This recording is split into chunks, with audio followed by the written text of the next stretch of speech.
Bonjour chers internautes et fidèles abonnés de Saint-Louis Online, bienvenue dans ce flash d'information qui vous est présenté par Tchanewad. Ousmane Sonko est admis aux urgences selon un communiqué de son parti PASTEF en détention depuis le 31 juillet. Le maire de Ziguinchor avait entamé une grève de la faim. La coalition Yewwi Askan Wi exprime sa préoccupation concernant l'état de santé de Ousmane Sonko suite à son évacuation aux urgences. Nous condamnons fermement l'acharnement et le harcèlement de Macky Sall et son régime extrêmement violent contre le président Ousmane Sonko et tout ce qui lui est lié. La coalition Yewwi Askan Wi tient Macky Sall comme unique responsable de tout ce qui arrive et adviendrait à l'otage Ousmane Sonko. La santé et la vie de leur président étant non négociables, la coalition Yewwi Askan Wi appelle le peuple sénégalais à la mobilisation à l'image de la diaspora et toutes les organisations de défense des droits de l'homme pour la libération immédiate et sans condition du président Ousmane Sonko. On poursuit avec Antoine Félix Diome. L'inculpation de Ousmane Sonko n'a rien à voir avec la dissolution de PASTEF. Le parti PASTEF a été dissous lundi juste après l'inculpation de Ousmane Sonko. Une coïncidence qui a poussé certains à se questionner sur le rapport entre les deux actes posés par l'autorité administrative et judiciaire face aux députés ce samedi 5 août pour défendre le projet de loi portant modification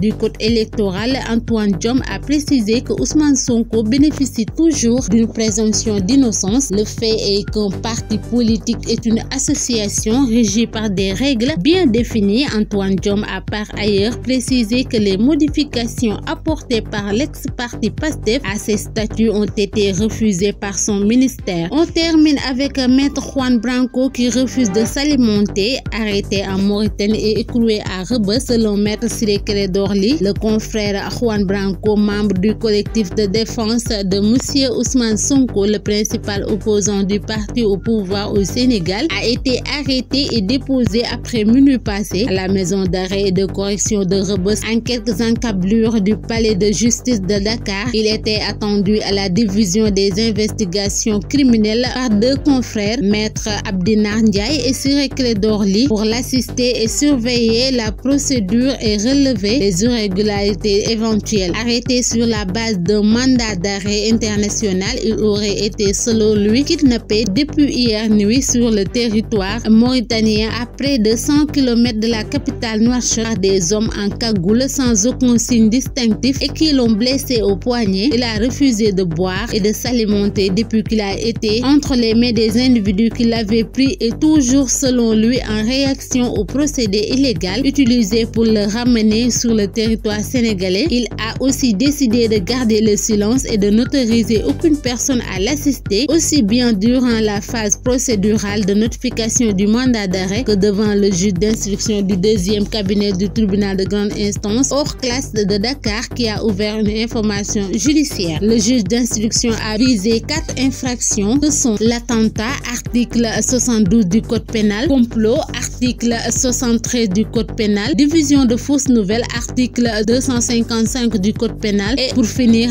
actes et manœuvres de nature à compromettre la sécurité publique ou à occasionner des troubles politiques graves, article 80 du code pénal. La première infraction est punie de la réclusion criminelle à perpétuité. Nul ne pouvant être assisté contre son gré, les avocats Maître Abdinar Ndiaye et Ciré Clédor Ly qui l'attendaient pour l'assister ne pouvaient naturellement aller à l'encontre à la volonté du jeune confrère à ce stade de la procédure. Voilà, c'était tout pour ce flash d'information. Restez connectés au programme de Saint-Louis Online. Continuez à vous abonner et à liker. D'ici là, portez-vous bien.